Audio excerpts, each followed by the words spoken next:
Hello and welcome back to How to Improvise in Music. So far we've seen the basics of harmony and melody and the different forms of improvisation. Today we will talk about how to practice your chords. And practicing chords is important because, of course, when you're improvising, you should have your chords ready, because you need to switch chords often and you're mostly thinking about new melodies, not new chords. So practicing chords really makes sense. You should practice every day for 30 minutes, you know that. And now I will finally give you some guidelines of practicing. Ideally, we master the chords in all 12 keys, which is a bit of a challenge, I know, but I will give you a few examples in different keys so that we can take a side step out of the C major key that we're usually working with. Okay, how do we practice chords? I will give you a very short example. We start with practicing arpeggio. An arpeggio is actually a broken up chord. So if I play a C chord, C major chord, and I follow the scale of C major also, I'm going to practice all the chords in the scale of C major. So we have this C major chord, and an arpeggio of this C major chord is this. This is also an arpeggio.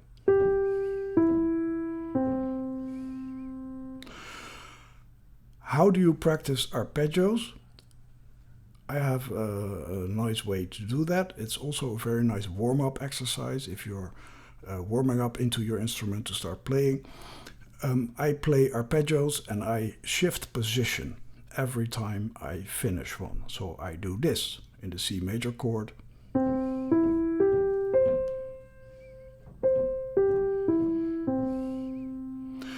Then I move to the next chord.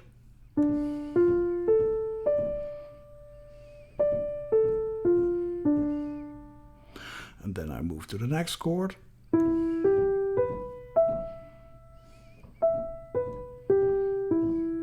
Etc. until you've had the whole scale. Now we only play the root position of the C chord here. So a different approach is to invert one chord before you switch to another one. So we do this.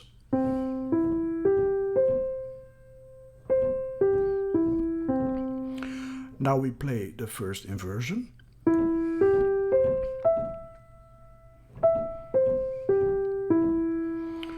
The second one.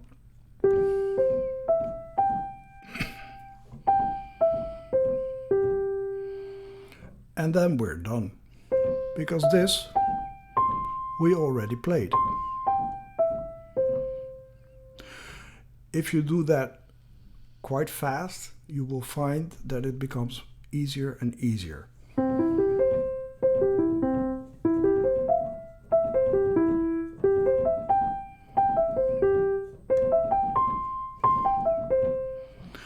You also do this with the other chords in the scale, for instance, D minor.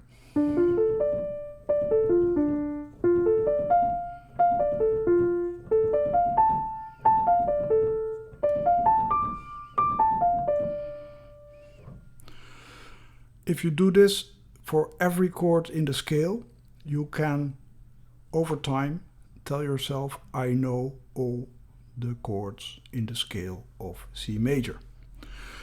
Of course, things become a bit different when you play in different scales. Let's look at F major, for instance.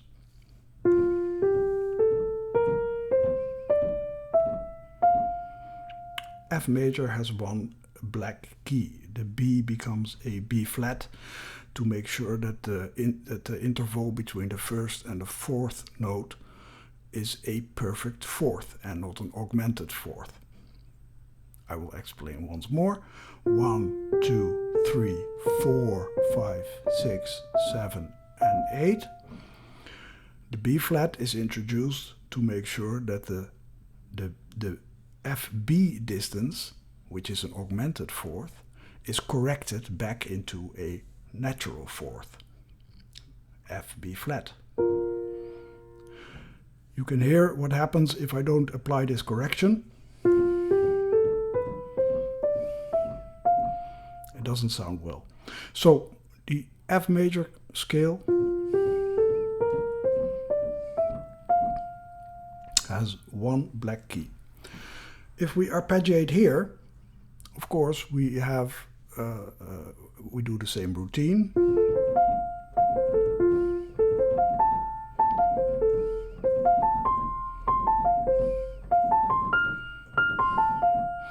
But now on the second degree, the G minor chord has a black key.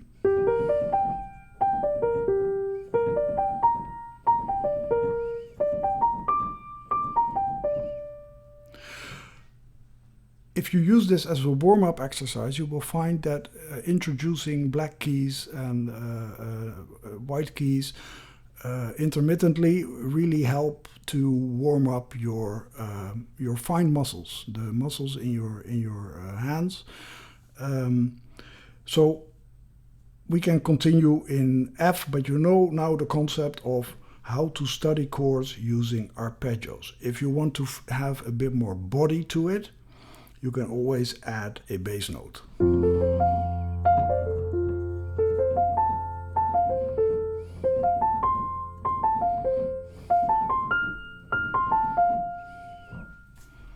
That's no problem. It gives a bit more body to your chord. Okay. Of course, we talked about seventh chords.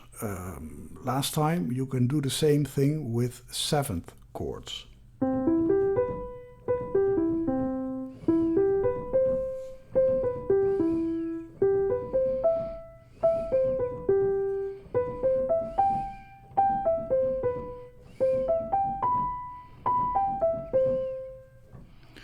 You see, there's a lot more nuance in a seventh chord. There's a lot more sound to a seventh chord because you add a note to add color.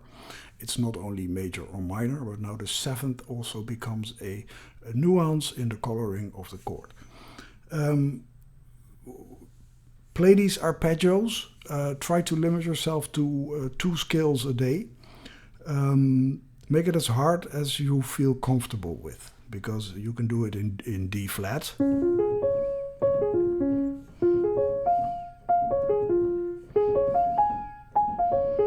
And the scale of D flat has 5 black keys, has 5 flats into it. So technically that might be an issue. Also, you need to really think about which notes am I going to play.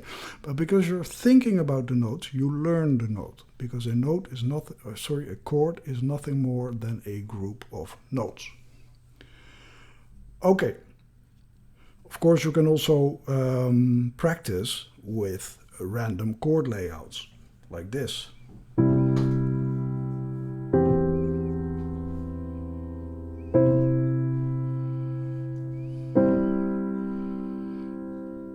Because I know exactly which notes I need, I don't need to think about which notes to press. I only need to think about, should I have a wide range of notes or should I put them narrowly together?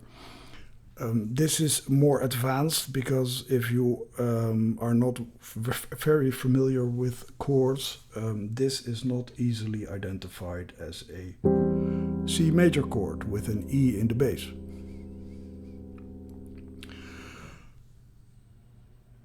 What I often do is that I add this bass note to a chord.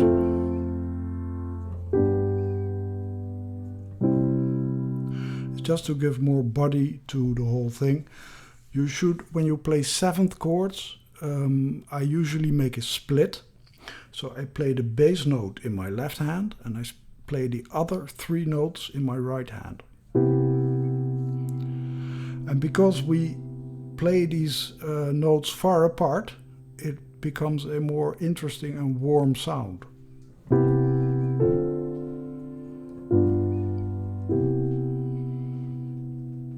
And it's only seventh chords I'm using. There's nothing fancy about it. These are the chords you've seen already. But they sound a whole lot better because you spread them out widely over the keyboard. Okay, if you think you know chords, it's time for you to take a song and see if you can play the chords of that song. You can Google the song. If you Google the song name and then you add chords to your Google search, you will get a lot of images of lead sheets, and a lead sheet is actually a score with only the chords. And maybe there's a melody line written, but sometimes not. I've added in the Google document that I'll link to in the description of this video, I've added a lead sheet for the song Let It Be by the Beatles. And you can click through and you can read along with it. It's a very easy song. It's in C major. And then you can test yourself. Do I know in every chord change exactly what I'm going to play? So it's a really nice way to study chords is by playing other people's music, because you have the music in your head and you know by ear if you're playing the right thing. So I'm going to give you an example of how to play Let It Be. And I cannot sing, but I will give it a small try. When I find myself in times of trouble, Mother Mary came to me. These are the first 4 chords of Let It Be. And you hear that I put some rhythm in the chords so that there's an immediate sense of movement forward. In the score, in the lead sheet that you have now maybe found, you see that there's only lyrics and chords. So you have to think about the timing of the chords yourself. That's why it's really handy if you know the song. There are multiple ways to do this. So try to play this song at least 3 times with 3 different voicings of the same chord. I now did this.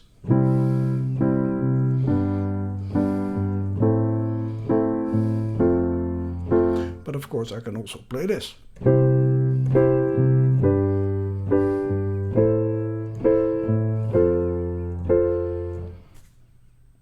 It's a piece of cake for me, but you may take some time before you can play this song without interruption, because that's the key to playing music. You should master your music at such a degree that you can play without interruption. So that's why you always study slow and perform fast. Studying slow means you have a lot of time to think about the next chord. Where am I going to put it? Study this song and try to make music out of it with only the chords that are written down. It's very nice. If you can sing better than me, and I hope you can, please sing along or let someone else sing along and see if you can make an accompaniment for this voice. Thank you very much. I think that's enough for today. Practice your chords and I'll see you next time. Bye bye.